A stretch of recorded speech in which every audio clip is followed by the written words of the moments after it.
देखो बच्चों, हम लोग पढ़ेंगे यहाँ पर थैलस का प्रमेय। हम लोग पढ़ चुके हैं कि थैलस का प्रमेय होता क्या है। लेक्चर के पहले वीडियो बता चुके हैं कि थैलस का प्रमेय होता क्या है।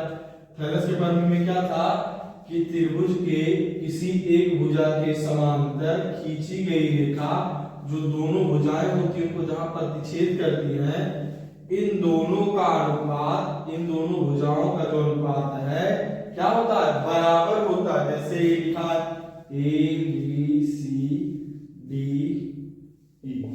अगर BC समांतर है DE के, अगर BC समांतर है DE के, तो हम लोग क्या करेंगे, हमारा क्या आता था AD अपान BD बराबर AE अपान BC, यही हमारा आता था। मतलब क्या था कि अगर भुजाएं समांतर हों तो इनके भुजाओं का अनुपात क्या होगा, बराबर होगा।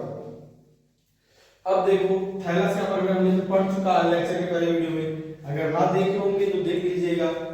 अब देखो, अब हम लोग पढ़ेंगे कि इसका विलोम क्या होता है। इसका विलोम क्या होता है, इसका विलोम क्या होगा। अगर ये था तो हमको ये लाना था, ये थैलस का प्रमेय कह रहा है, मतलब प्रमेय नंबर 1.6.2, मतलब ये कह रहा है थैलस का प्रमेय कि अगर भुजाएं समांतर हो, अगर भुजाएं समांतर हो तो इनका अनुपात क्या होगा, आपस में बराबर होगा। अब क्या करना है, अगर ये अनुपात आपको बराबर दिया है तो भुजाएं समांतर लाना है। अगर ये अनुपात बराबर आपको दिया तो कह देना, वो कह रहा है थैलस के विलोम में क्या कहा है कि अब क्या करो, अगर अनुपात आपका बराबर दिया है तो आप ये भुजा समांतर, तो BC समांतर है DE के, हमको सिद्ध करना। पहले क्या था, आपको ये बताना था कि BC समांतर है DE के, AD अपान BD AE अपान BC बराबर है। अब हमको ये चीज दिया, अब ये लाना। विलोम देखते नहीं हो, रात का क्या होता है, दिन, डे का, जो भी होता है रात का दिन होता है। इसी तरह रात अगर कोई बोलता तो दिन बोलते, दिन बोलता तो रात बोलते। इसी तरह अगर कोई कहे भुजाएं समांतर हैं तो इनका अनुपात, संगत अनुपात बराबर होगा। इसी तरह अगर कहते हैं अनुपात बराबर तो भुजाएं भी क्या होंगी, समांतर होंगी। तो और चलो हम लोग देखेंगे कि क्या कैसे होगा थैलस के प्रमेय का विलोम। और चलो देखेंगे, देखिए हमारा प्रमेय क्या लिखा है। पहले प्रमेय को ध्यान से पढ़ेंगे, छोटा सा फिगर बनाकर उसको समझेंगे, तब आप लोग क्वेश्चन सुनिएगा। ये पर थैलस का प्रमेय, थैलस का विलोम वाला, ये दोनों प्रमेय आप लोगों का क्वेश्चन बोर्ड में आप दोनों में से एक पक्का पूछेगा तो 4 नंबर से कम रहेगा नहीं। तो चल देख लीजिए क्या लिखा, पहले छोटा सा फिगर बनाकर हम समझेंगे। लिखा है यदि एक रेखा किसी त्रिभुज, एक त्रिभुज खींच लो, तो कह रहा है एक रेखा दोनों भुजाओं को, एक रेखा मतलब या तो इन दोनों भुजाओं को ले ले या इन दोनों को ले ले या इन दोनों को ले ले। तो कह रहा है एक रेखा है जो त्रिभुज की दोनों भुजाओं को एक ही अनुपात विभाजित कर, एक ही अनुपात माने इन दोनों की भुजाओं का अनुपात, इन दोनों की भुजाओं के अनुपात क्या करे, विभाजित करती है। मतलब एक ही अनुपात माने इसका अनुपात, अगर A B C D E, कह रहा AD अपान BD का जो अनुपात है AE अपान EC के अनुपात की क्या बराबर है। तो कह रहा है, तो देखो कह रहा है दोनों भुजाओं को एक ही अनुपात में विभाजित करें तो तीसरी भुजा के समांतर होती है। तो दोनों भुजाएं तो यही है, तीसरी भुजा कौन है, ये। तो कह रहा है कि हमको सिद्ध करना है कि DE जो है समांतर है किसके, BC। क्या करेंगे, DE समांतर है BC के। तो हम इसको सिद्ध कैसे करेंगे, हम पहले क्या करे थे, हमको पहले बोला था, थैलस के पहले पर हम बोला था कि DE अगर BC के समांतर है तो हमको ये चीज लाना था। अब कह रहा है कि अगर ये है तो ये चीज लाओ। तो यार और चलो कैसे क्वेश्चन लगाएंगे हम लोग, कैसे इस प्रमेय को हल करेंगे। और चलो देखा जाए, फिगर बढ़िया से बना लिया जाए तभी काम करेगा अच्छे से। देखो लिखा है कि एक त्रिभुज है,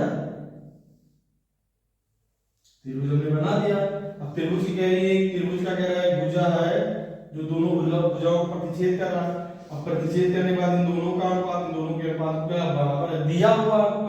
सिद्ध क्या करना है कि ये भुजा इस भुजा की क्या है, समांतर है। हमको ये भुजा इन भुजा का अनुपात, दोनों का भुजाओं का अनुपात बराबर दिया। सिद्ध करना है कि ये भुजा क्या है, समांतर है। A B C D E, हो गया।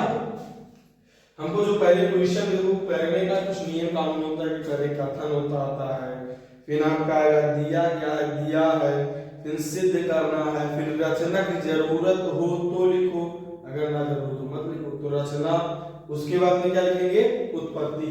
तो पहले हम लोग लिखेंगे दिया क्या, दिया है, क्या दिया है, और देखा जाए दिया है, दिया क्या है,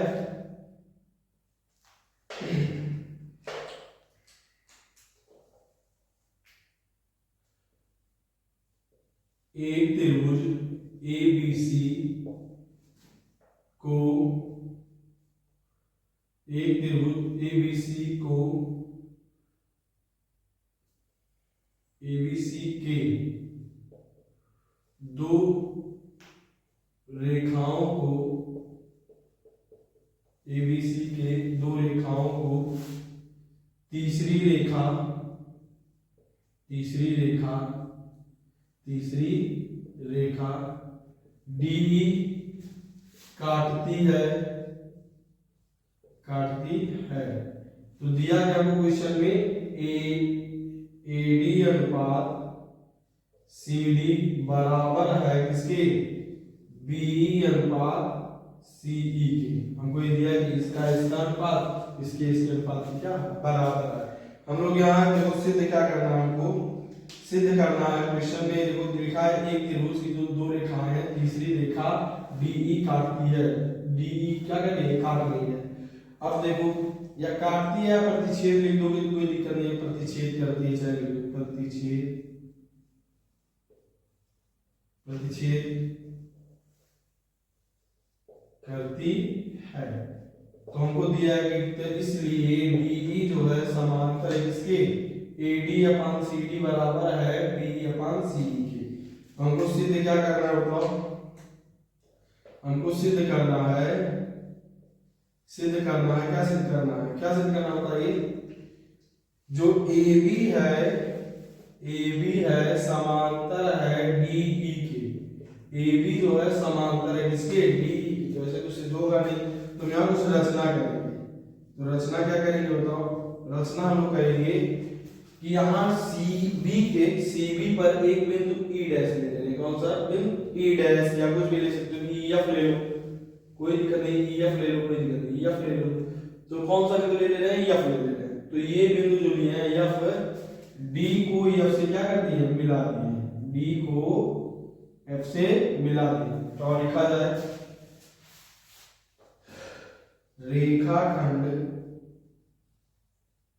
रेखाखंड BC पर एक बिंदु, कौन सा बिंदु लिए बताइए, एक बिंदु F लिया, और क्या करते हैं उसको, और D को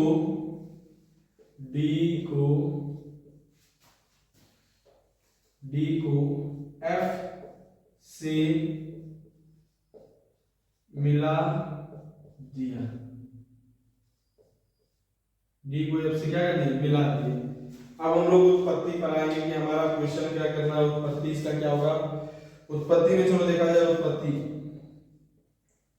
इतना तो कम से कम लिखना पड़ेगा, कोई भी पद में हो कम से कम लिखना पड़ेगा। अगर रचना अगर करना है तो लिखो, और नहीं अगर करना तो मत लिखना। उत्पत्ति क्या है, उत्पत्ति में हमने कहा ऐसा है कि मान ले रहे हैं कि जो DF है समांतर है AB के, क्या है, जो DF है वो समांतर है किसके, AB के, जो DF है समांतर है किसके, AB के। तो DF हमने ये माना, ये हमने क्या करा है, माना है कि जो DF है समांतर है किसके, AB के। तो थैलस के प्रमेय के अनुसार क्या हो जाएगा, थैलस के प्रमेय के अनुसार क्या हो जाएगा, CD अपान AD बराबर CF अपान AB। पहले इस पे लगाएंगे, फिर इस पे लगाएंगे, इस वाले पर जो हमको दिया हुआ है, वो दिया हुआ है, इसको समीकरण नंबर 1 मान लो। उसके बाद देखो इसमें क्या होगा कि CD का अनुपात AD बराबर होगा CF अनुपात FB। ये क्या है, ये हमको पहली बार देखो इसको हम लोग पलट लेंगे, कोई दिक्कत नहीं, इसको पलट लेंगे तो इसे रहने दो, कोई दिक्कत नहीं है। हम इसमें अगर AD अपान CD बराबर FB अपान CF, समीकरण नंबर 2, ये कहां से आया, थैलस प्रमेय से, ये कहां से आया, थैलस प्रमेय से। समीकरण नंबर 1, समीकरण नंबर 1 आपको दिया ही है, समीकरण नंबर 2 ये है। समीकरण नंबर 1 और 2 में देखो, ध्यान से देखो, समीकरण नंबर 1 और 2 में देखो, ये LHS दोनों का बराबर है, दोनों का LHS बराबर है, तो RHS अपने आप बराबर हो जाएगी, नहीं हो जाएगी। तो जब LHS दोनों का बराबर है तो RHS अपने आप बराबर हो जाएंगे, तो लॉग माना जाए। तो LHS जब बराबर है तो मिटा दे इसको। देखिए यहाँ सेकंड वाला समीकरण था, नीचे लिखे थे, दिख नहीं रहा था, आप लोग इसलिए ऊपर लिख दिया। समीकरण नंबर 1 और 2 से क्या होगा, ये LHS अगर बराबर है तो RHS अपने आप क्या हो जाएगा, बराबर हो जाएगा। तो लिखो समीकरण नंबर 1 और किससे बताओ, 2 से। समीकरण नंबर 1 और 2 से क्या है बताओ, B जो BE है बराबर होगा CE के, और क्या है FB बराबर होगा CF के, हमको ये मिला। तो अब देखो समीकरण नंबर 1 और 2 से हमको ये मिल गया।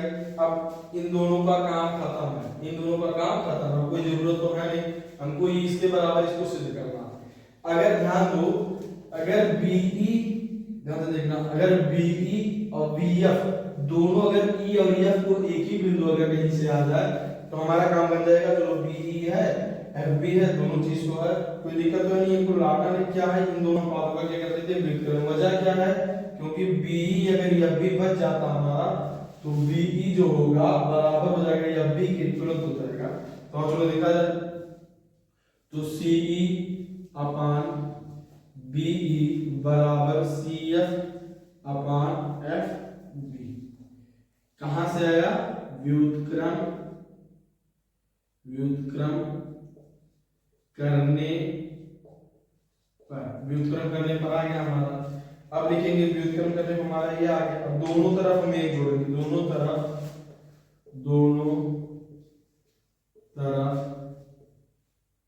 एक जोड़ने पर, अब इन दोनों तरफ एक जोड़ेंगे, फिर एक चलो जोड़ा जाए, क्या होगा इसके लिए, एक जब जोड़ेंगे तो BE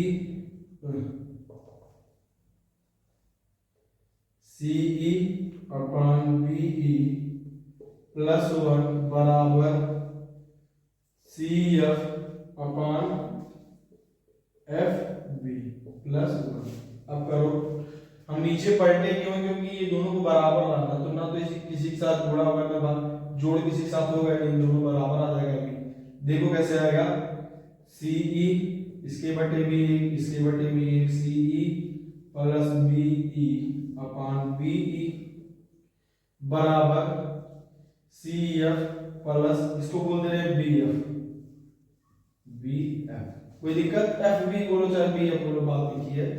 अब देखो CE प्लस BE बराबर क्या है, CE प्लस BE बराबर आपका CB आ रहा है, CE और BE दोनों क्या है, CB अपान BE। अब बताओ यहाँ क्या आपका CF plus BF, CF plus BF, या FB जोड़ के तो ये चीज है, CF प्लस BF दोनों जोड़ो, CF प्लस BF जब जोड़ोगे तब भी आपका क्या आएगा, CB अपान BF। CB से CB क्या हो गया, कट गया, तो हमारा बचा क्या, BE बराबर BF। हमारा क्या हो गया, देखो ध्यान से, अब इन सबको मिटा दे रहे हैं।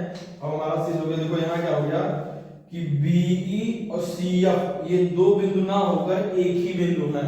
हमने माना भी था, क्या था, माने क्या थे कि जो BF है, ये जो DF वाला जो ये रेखा खींची हो, ये इस भुजा के समांतर है। तो जब समांतर माने थे, अब यहाँ आपका BE BF दोनों F जो F और E दो बिंदु ना होकर क्या है, एक ही बिंदु, मतलब समपाती है। मतलब एक ही बिंदु है, तो लो लिख दिया जाता है यहाँ पर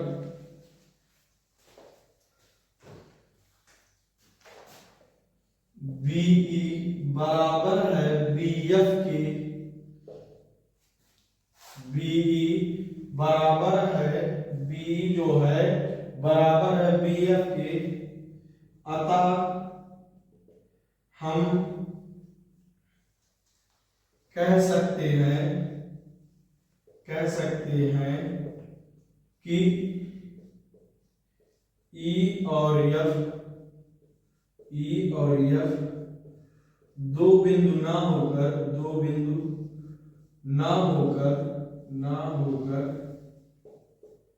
एक ही बिंदु है,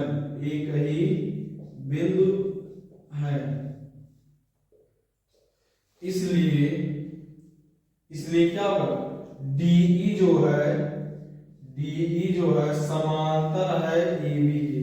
यही हमको पढ़ने में सिद्ध करना था कि DE जो है समांतर है AB के। आप लोगों का ये पढ़ में आ गया इति सिद्धम।